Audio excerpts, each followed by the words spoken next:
তো গাইস বাড়িতে এসে ঝটপট করে জামা কাপড় চেঞ্জ করে তারপরে হচ্ছে রান্না বসিয়ে দিলাম। কারণ এখন বাজে ওই 9:30 মতন। তাই ভাবলাম অনেকটাই তো রাত হয়ে গেছে, এখনো বাড়িতে কেউ আসেনি।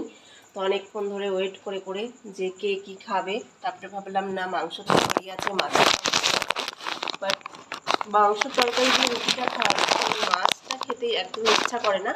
তার জন্য আমি ভাবলাম যে ভাত করে নিই, তাহলে হচ্ছে সবাই ভাত দিয়ে মাছ মাংস আছে সব মিলিয়ে মিশিয়ে খাওয়া হয়ে যাবে। তো ওই জন্য ভাত বসিয়ে দিয়েছি। হচ্ছে ভাত ফুটছে, এদিকে হচ্ছে মাংসের তরকারিটাকে গরম করেছি, আর হচ্ছে মাছও গরম করা হয়ে গেছে। কারণ যা গরম পড়েছে, আমি জাস্ট একটু হেঁটে গেছি, তো এসেই হচ্ছে কানের গলার সব খুলে দিয়েছি, মানে অস্বস্তি লাগছে পড়ে থাকতে। তো এখন ভাতটা হয়ে গেলেই হয়ে যাবে, কারণ রাতে আর কিছু করলাম না। যা গরম পড়েছে এর মধ্যে রুটি খেতেও ইচ্ছা করবে না।